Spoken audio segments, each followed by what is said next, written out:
Hello, everyone. Our story for today is The Dot by Peter H. Reynolds. Art class was over, but Vashti sat glued to her chair. Her paper was empty. Vashti's teacher leaned over the blank paper. "Ah, a polar bear in a snowstorm," she said. "Very funny," said Vashti. "I just can't draw." Her teacher smiled. "Just make a mark and see where it takes you." Vashti grabbed a marker and gave the paper a good strong jab. "There!" Her teacher picked up the paper and studied it carefully. She pushed the paper toward Vashti and quietly said, "Now sign it." Vashti thought for a moment. "Well, maybe I can't draw, but I can sign my name." The next week, when Vashti walked into art class, she was surprised to see what was hanging above her teacher's desk. It was the little dot she had drawn, her dot, all framed in swirly gold. "Humph! I can make a better dot than that!" She opened her never-before-used set of watercolors and set to work. Vashti painted and painted. A yellow dot, a green dot, a red dot, a blue dot.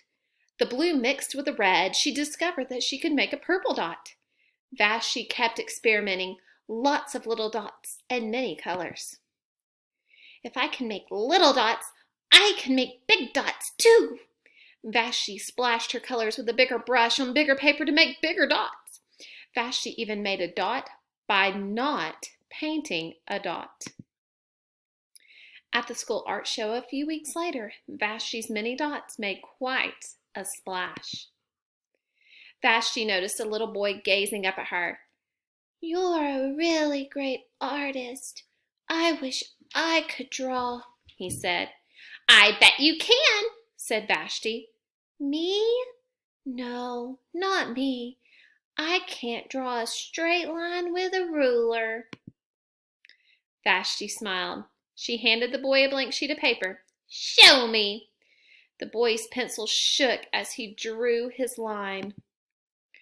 Vashti stared at the boy's squiggle, and then she said, "Please, sign it." The end. And as I see at the back of this story, I hope your moms or your dads can point this out to you. It says on the back, "Dedicated to Mr. Matson, my 7th grade math teacher who dared to make my mark." Now, I don't know who that Mr. Matson is, but I think that's pretty cool that there's another Mr. Matson out there, and he's a 7th grade teacher. But I hope you guys all enjoyed this story, and just remember, you might not be the best at something, but as long as you try, that's all that matters. Just always try your best. Have a great day.